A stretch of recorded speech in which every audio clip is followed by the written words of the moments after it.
Quero saudar a todos com a paz do Senhor Jesus. Domingo gostoso esse, não? É dia de festa aqui em nossa igreja. Estamos muito contentes. A gente vai cumprir daqui a pouco uma das ordenanças que Jesus deu para a igreja, que é batizar as pessoas, ensinando-as, e isso vai estar acontecendo agora à noite. Eu não sei se você se lembra do seu batismo, como foi emocionante, como foi marcante. Eu quero agradecer você que veio participar, prestigiar. Você foi convidado por um deles aqui? Só dê um sinal aí. Você foi convidado por um dos que vão ser batizados. Então, obrigado, viu? Muito importante a sua presença. Nós começamos, nesse mês, a falar sobre gestão de vida. Administrar a vida, cuidar da nossa vida. Agosto do Pai, não estou me referindo ao mês, mas a gosto do Pai, ao estilo do Pai, isso faz um bem para a gente. Falamos no começo que Deus é que provê, provisão. É dele que vem o sustento. Ele abençoa, ele manda a chuva, ele dá a semente, ele dá o clima favorável. O nosso trabalho é plantar e colher. Do suor do teu rosto, comerás o teu pão. Mas até a saúde vem de Deus também. Vimos sobre planejamento a semana passada. Lembra do Dia dos Pais, o acróstico? Pai, P de prioridade, o A de ação, vamos acordar a gente, ração, e o I de investimento. E hoje nós vamos falar sobre a presença de Deus, a presença de Deus. Sabe, houve uma época em que nós podíamos ver Deus face a face. Nossos ancestrais, nossos primeiros pais, Adão e Eva, podiam contemplar a face de Deus. Era algo presencial, visível. Eles tiveram o privilégio de conviver com o Deus vivo com eles. Eles oravam, mas oravam falando com Deus face a face, vendo a Deus. Hoje a gente ora, mas nós não podemos contemplar o Senhor.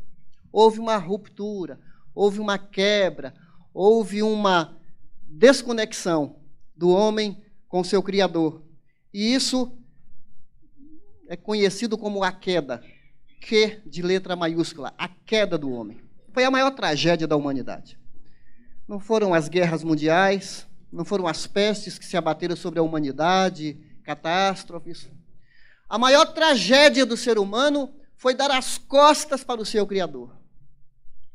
E isso aconteceu lá no Jardim do Éden. O homem, por causa da sua rebelião, ele foi expulso da presença de Deus. Só que esse Deus é incansável. Ele se interessa muito por nós, desde aquela época, pelo próprio Adão e Eva e pela humanidade. Ele tem feito de tudo para estar presente, a presença dele em nós.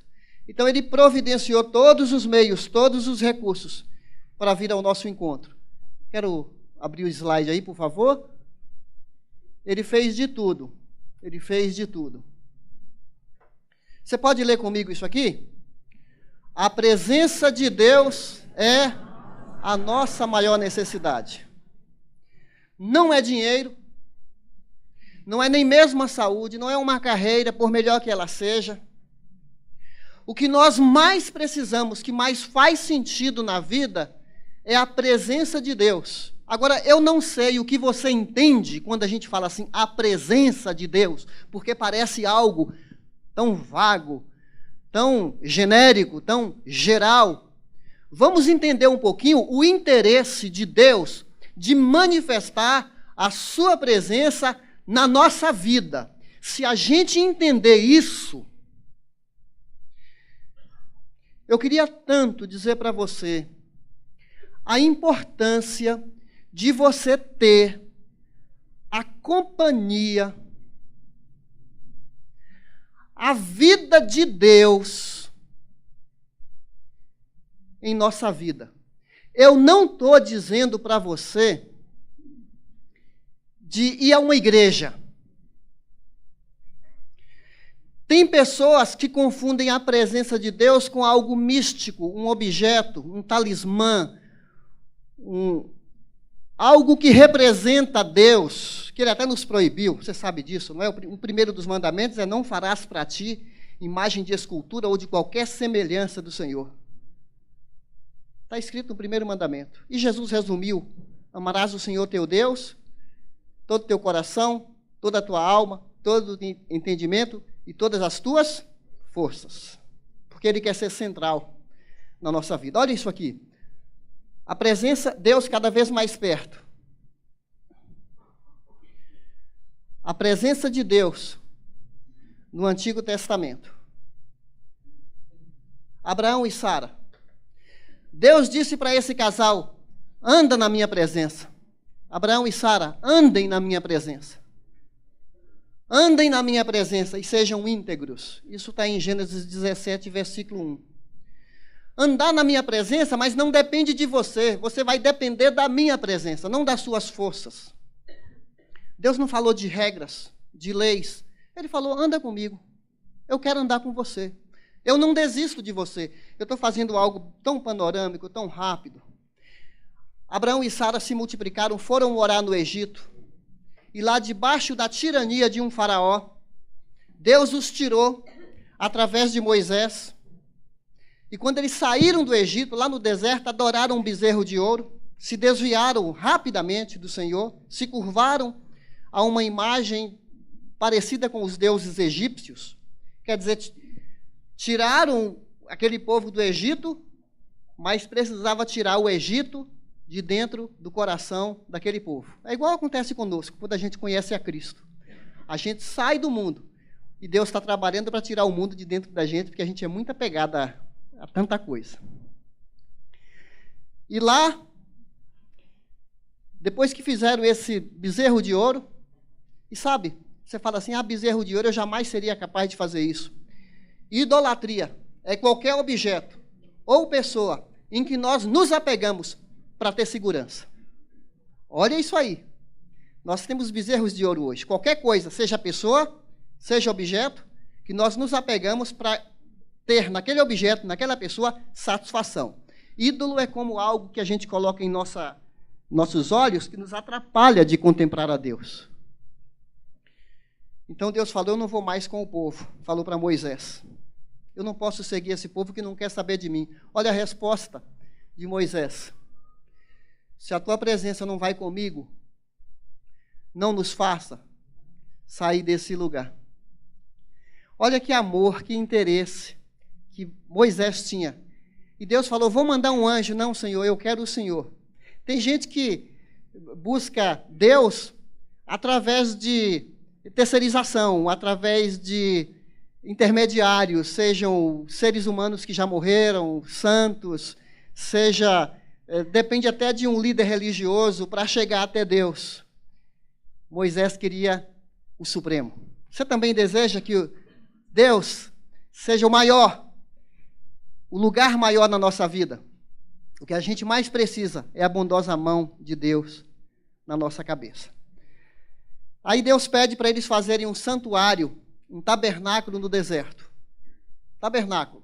E farão um santuário para mim, e eu habitarei no meio deles. Você consegue perceber nesse versículo que Deus está falando para Moisés o desejo de Deus de habitar no meio do povo?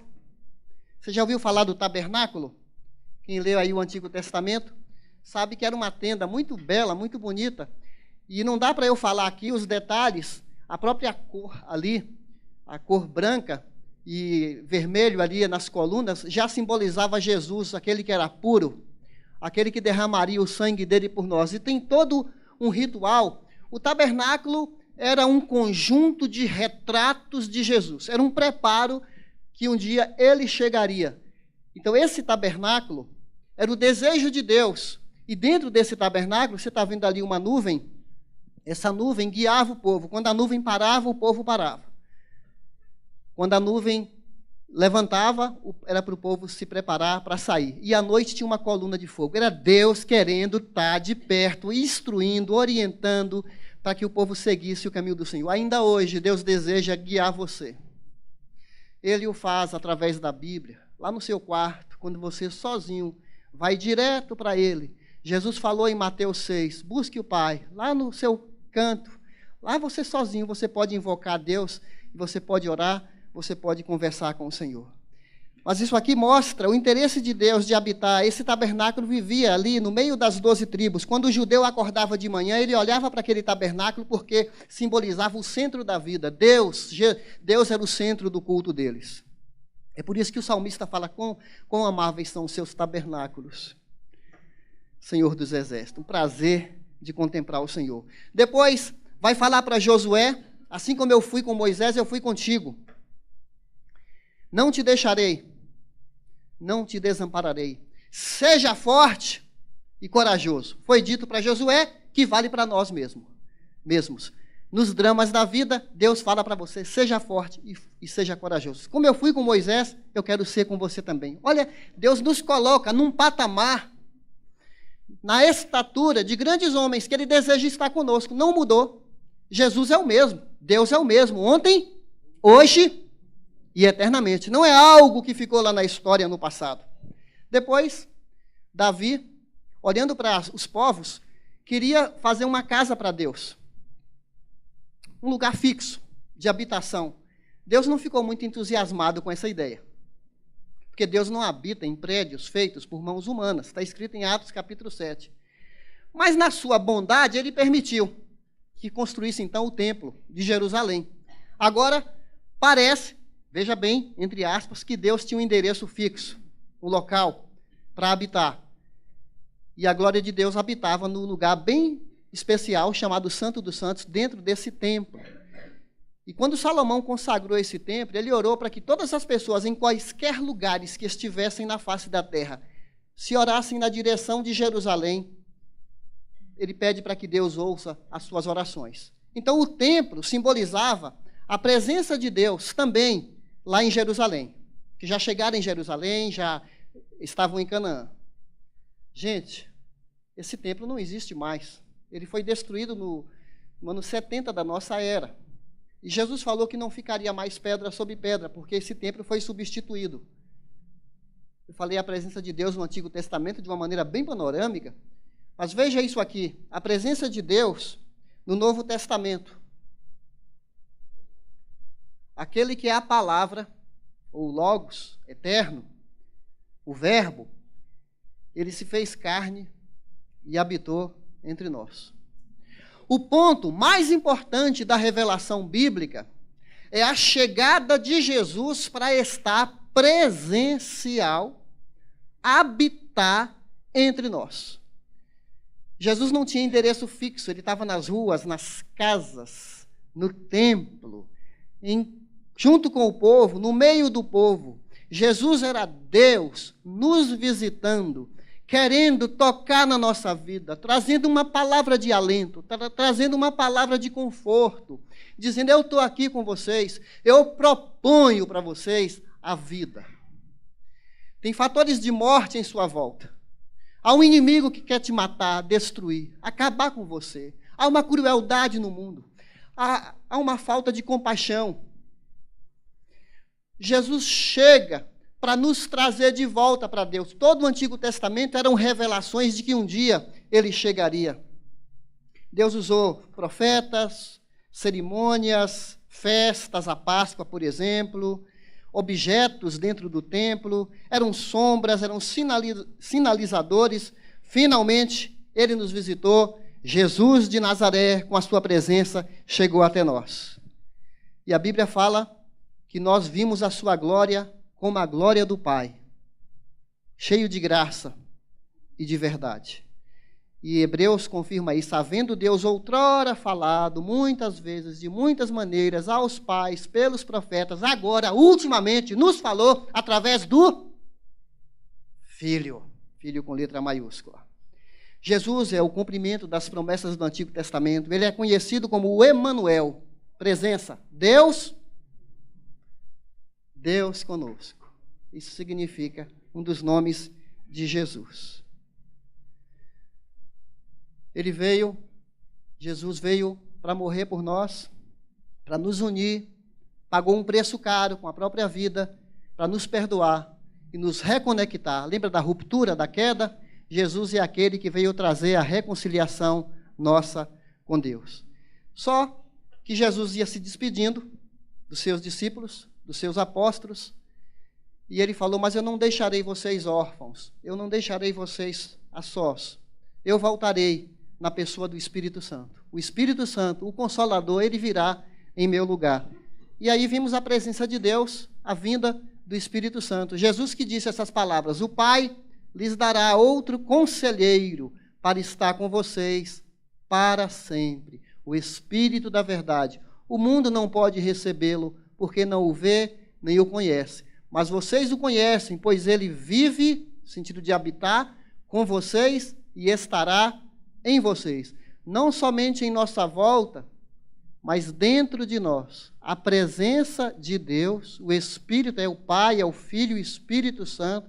E ele falou, Jesus falou, que nós viremos a vocês e faremos em você morada, para quem crê. E em Atos capítulo 2, foi a inauguração da igreja, o Espírito desceu dentro das pessoas, e aqui nós vemos esse texto que fala, acaso não sabem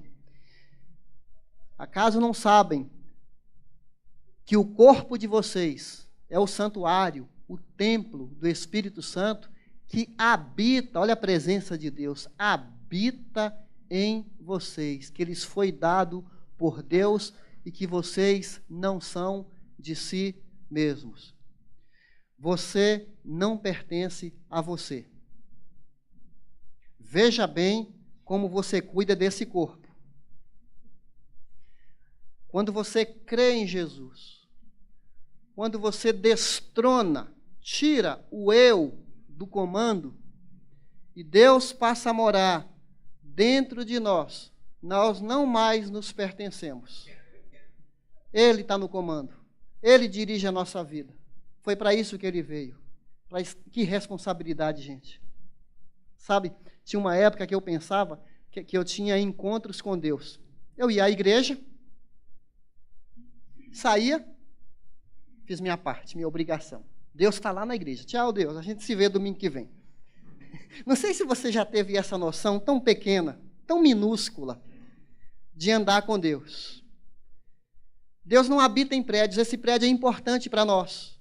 Mas Deus deseja, Ele fez de tudo para morar dentro de nós. E para desenvolver dentro de nós uma sensibilidade, um gosto, uma fome pelo eterno e não pelo temporal. Se a gente está muito agarrado a essa vida, rastejando como lagarta, e lagarta come inseto, rasteja e bichinhos pequenos, ele deseja nos transformar numa borboleta. É uma metamorfose. Quando alguém está em Cristo, é uma nova criatura. As coisas de lagarta ficaram para trás. A gente vai aprendendo a ser borboleta, a celebrar a vida, a saber viver. É uma outra dimensão de vida. Ele propõe isso para você hoje. Ele quer andar contigo. Ele não quer que você se exclua. Eu fiz um gráfico aqui, talvez não vai dar para todos lerem, que é o Mateus capítulo 28, fala vão, façam discípulos, batizando-os, ensinando-os a obedecer, e depois vão, é um ciclo. Essa presença de Deus é quando a gente anuncia Jesus. Ele falou, vão e façam discípulos. É depois que a pessoa se torna discípulos, é que ela é batizada. Eu já fui batizado quando bebezinho, mas eu não sabia o que está acontecendo. Não sabia o que estava acontecendo. Foi um ritual, mas não tinha sentido para mim. Quando alguém anunciou Jesus, e eu compreendi que eu estava tão afastado de Deus, havia um vazio dentro do meu coração, que me distanciava dele. Eu tentava de tudo encontrar um sentido para viver. Mas quando eu compreendi que Jesus é o Salvador, que ele preenche uma busca de sentido que a gente tem, quando ele preenche, quando ele sacia a nossa alma, quando a gente entende que ele é o pão da vida, as coisas começam a fazer sentido. E aí eu fui batizado, como vocês, parabenizo-os por isso, por essa decisão espontânea, convicção que veio pela palavra de Deus, um desejo de se identificar com Jesus. O próprio Jesus foi batizado, já adulto, com 30 anos, sinalizando para nós que batismo é importante. Batismo é símbolo de engajamento, é símbolo de eu estou com tudo com Jesus, estou dentro, não só dentro da água, eu estou dentro da fé, eu estou dentro da vontade de Deus, eu estou dentro do projeto de Deus para a minha vida. Deixa eu fazer uma pausa. Você já creu dessa maneira? De abrir seu coração e falar, eu quero Jesus na minha vida, eu quero ser batizado. Se o próprio Salvador foi batizado, eu também quero. Eu quero ser mais comprometido, mais engajado. Caminhando aqui para as nossas conclusões, né? Ele disse, estarei, quanto? Uma vez por semana? Aos domingos. Ou domingo e quarta-feira, que é dia de culto de oração. É isso? Estarei sempre com vocês, até o fim dos tempos. E o contexto aqui é da proclamação da igreja. Enquanto a gente está fazendo isso, ele diz que estará conosco. Enquanto a gente está vivendo igreja, ele está conosco. Se você é igreja, se você está conectado a uma comunidade de fé, isso significa que ele prometeu que toda autoridade foi dada no céu e na terra. Então a gente, quando batiza, quando a gente vai, quando a gente anuncia Jesus, nós não anunciamos em nome da Igreja Batista, em nome de qualquer pastor, em nome de qualquer projeto, nós anunciamos Jesus em nome daquele que tem toda a autoridade no céu e na terra. É por isso que batizandos do passado, que compreenderam isso, mesmo ameaçados de morte, se abraçassem o cristianismo, eles não temeram e foram batizados. Uma fé robusta, uma fé forte, mesmo sabendo que após o batismo seriam perseguidos como cristãos, eles não abriram mão, porque entenderam o valor, a profundidade disso. O Senhor está perto. O Senhor está perto de todos os que o invocam, de todos os que o invocam em sinceridade. Perto está o Senhor. Perto está o Senhor. Deus está a uma distância. Sabe qual é a distância que Deus está de nós? A distância de pronunciar seu nome, Jesus. Ele se faz presente. O Senhor do universo está tão pertinho, ao ponto de você pronunciar o nome. Ele atenta para nós. Olha esse gráfico aqui. Estou concluindo aqui. O que há nesse gráfico? Trabalho, família, sonhos, bens, Deus, lazer, igreja. O que vocês acham desse gráfico aqui? Ele representa a nossa vida? Parece que sim, não é? Mas não é o ideal. Tem alguma coisa estranha nesse gráfico, que às vezes a gente não percebe na nossa vida. Aqui tem um eu governando todas as áreas. Família, sonhos, bens, inclusive Deus, né? Deus está de fora. Deus não está no centro. Deus faz parte. É um item. Assim como você faz um checklist de atividades. Vou fazer minha reza, vou fazer minha oração, estou de bem com a vida religiosa. O eu é o capitão dessa alma. É o eu que governa, é o eu que comanda. Agora veja isso aqui. Deus deseja, com a sua presença, morar dentro de nós.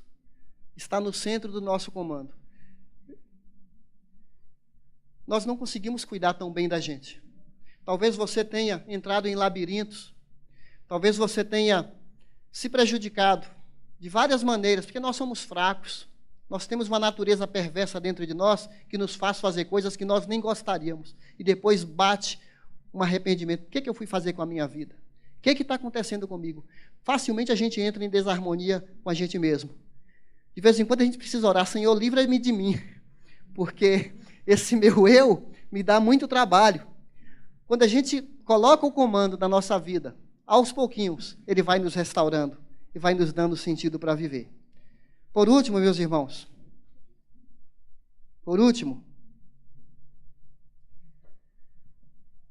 nós não precisamos de coisas, nós não precisamos de produtos religiosos. O Deus das bênçãos é melhor que as bênçãos de Deus. O Deus das bênçãos é melhor que as bênçãos de Deus. Há um evangelho falso que diz que Deus está a serviço do homem, e não o homem a serviço de Deus. Nós podemos buscá-lo através da oração, através da leitura bíblica. Jesus deseja morar dentro de você. Você tem um coração aberto para Ele? Se confessar, aquele que confessar com a boca que Jesus é o Senhor e no seu coração crer que Deus o ressuscitou dos mortos, será salvo. Parece isso tão simples, mas muitas pessoas não entendem. Se você confessar Jesus com a sua boca, eu creio que o Senhor ressuscitou dos mortos, eu te recebo como meu Senhor, você é declarado salvo. Você merece? Não. Quem merece? Ninguém. Todos são pecadores. Mas é graça, é presente de Deus para a nossa vida. Então, meus irmãos, é esse desafio que eu queria trazer para você. O que nós mais precisamos, a nossa maior necessidade é Deus, é andar com Deus.